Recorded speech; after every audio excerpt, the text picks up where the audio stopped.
Wananchi nchini wameelekezwa kufuata utaratibu uliowekwa na Tume Huru ya Taifa ya Uchaguzi katika uchaguzi mkuu utakaofanyika Oktoba 29 mwaka huu ili waweze kutimiza haki yao ya kupiga kura na kuwachagua viongozi wanaowataka kwa amani na utulivu.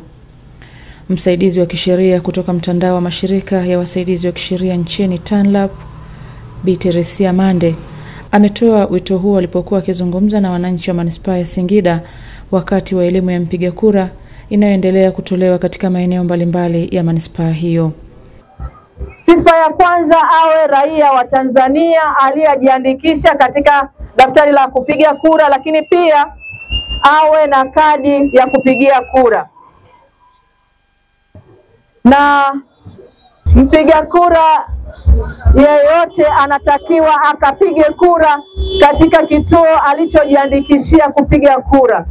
Huwezi ukawa umejiandikisha katika kituo A ukaenda kupiga kura kituo B.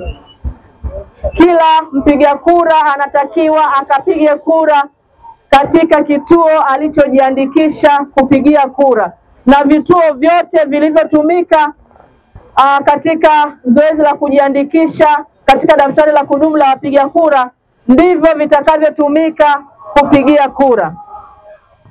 Vituo vyote vilivyotumika katika zoezi la kuandikisha wapiga kura katika daftari la kudumu la wapiga kura ndivyo vitakavyotumika katika zoezi la kupigia kura. Ndugu zangu, wananchi wenzangu, nataka niwafahamishe kwamba kama tarehe 29 kuna mpiga kura yeyote atakuwa amepata dharura na kusafiri ama atakuwa mbali katika kituo chake alichojiandikisha kupigia kura, anatakiwa awe amepatiwa kibali cha kupiga kura kutoka Tume ya Taifa ya Uchaguzi kumruhusu kupiga kura kituo kingine tofauti na alichojiandikishia. Na kura hiyo atapiga kura ya rais peke yake. Amewasisitiza wananchi kuhakikisha wanazingatia muda wa kufika katika vituo vya kupigia kura, kwani vituo vitafunguliwa saa 1 asubuhi na kufungwa saa 10 jioni. Amesema baada ya muda huo watakaoruhusiwa kuendelea na zoezi la kupiga kura ni wale tu waliowasili kituoni ndani ya muda uliopangwa na tume. Vituo vyote vilivyotumika kujiandikisha kupiga kura ndivyo vitakavyotumika kupigia kura na si vinginevyo. Utakapofika kituoni siku ya tarehe 29 siku ya uchaguzi, na nimesema kwamba vituo vitafunguliwa kuanzia saa 1 mpaka saa 10 jioni kwa upande wa uraiani, na upande wa magereza vituo vitafunguliwa kuanzia saa 2 mpaka saa 9. Utakapofika kituoni mpiga kura utakuwa na kadi yako mkononi na utamkabidhi msimamizi msaidizi namba 1 wa uchaguzi kadi yako, na atakachokifanya msimamizi msaidizi namba 1 wa uchaguzi atasoma jina la mpiga kura kwa sauti ili mawakala wa vyama vyote vinavyoshiriki uchaguzi waweze kusikia. Katika kila kituo cha uchaguzi kutakuwa na mawakala wa vyama vya siasa vinavyoshiriki uchaguzi. Kwa hiyo msimamizi msaidizi namba 1 wa uchaguzi utakapompatia kadi yako ya kupiga kura atasoma jina lako kwa sauti ili mawakala wa vyama vya siasa vyama vyote waweze kusikia jina lako. Endapo msimamizi msaidizi namba 1 na mawakala wa vyama vya siasa watamtilia shaka mpiga kura, wanaweza kumuuliza maswali ili wajiridhishe. Baada ya hapo msimamizi wa kituo atamuonyesha mpiga kura namna ya kukunja karatasi ya kupiga kura, karatasi ya kupiga kura ya rais, mbunge pamoja na diwani. Msimamizi msaidizi namba 1 wa uchaguzi atakuelekeza namna ya kukunja karatasi za kupigia kura ya rais, mbunge pamoja na diwani. Mpiga kura atakwenda katika sehemu ya kupigia kura, sehemu hiyo inaitwa kituturi. Utaenda katika kituturi na kuweka alama ya vema ndani ya kisanduku cha mgombea unayemtaka katika karatasi ya kupigia kura.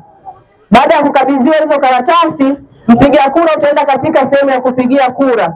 Utaenda katika kituturi na kuweka alama ya vema katika kiboksi kumchagua mgombea ambaye unamtaka. Baada ya hapo, ndugu zangu, baada ya kupiga kura yako, mpiga kura atatumbukiza karatasi zake za kura katika kisanduku ama masanduku ya kura kama atakavyoelekezwa ama alivyoelekezwa na msimamizi msaidizi namba 1 wa uchaguzi. Kisha kabla ya mpiga kura hajaondoka kituoni, msimamizi namba 2 wa uchaguzi, msimamizi msaidizi namba 2 wa uchaguzi atampaka alama ama wino mpiga kura katika kidole chake kidogo cha mwisho cha mkono wa kushoto, ili kuonesha kwamba mtu huyo tayari ameshapiga kura. Bi Teresia amewakumbusha wananchi kwenda kupiga kura katika vituo walivyojiandikisha na kuepuka kuvaa mavazi au kuonesha alama zozote za vyama vya siasa siku ya uchaguzi. Kuwakumbusha mambo muhimu ya kuzingatia siku ya uchaguzi. Kwanza kabisa, nasisitiza kwamba wapiga kura wote tunapaswa kufika kituo cha kupigia kura kwa muda uliopangwa, ambao ni saa 1 asubuhi mpaka saa 10 jioni. Lakini pia siku ya uchaguzi, mpiga kura hatakiwi kutumia ishara au kuvaa nguo zenye rangi inayoashiria itikadi ya chama chochote cha siasa. Siku ya uchaguzi, mtu yeyote hatakiwi kuonyesha ishara au kuvaa nguo zenye rangi ya kuashiria chama chochote cha siasa, kwa sababu siku hiyo itakuwa ni siku ya uchaguzi na si siku ya kampeni. Lakini pia ndugu zangu, siku ya uchaguzi tunapaswa kutoa kipaumbele, wapiga kura wote tunapaswa kutoa kipaumbele kwa babu zetu na bibi zetu ama wazee, lakini pia tunapaswa kuwapa kipaumbele ndugu zetu watu wenye ulemavu, tunapaswa kuwapa kipaumbele kina mama na dada zetu wajawazito na wenye watoto wachanga ambao wamefika kituoni kwa ajili ya kupiga kura. Tunapaswa kuwapa kipaumbele ili waweze kupiga kura zao na waende kupumzika.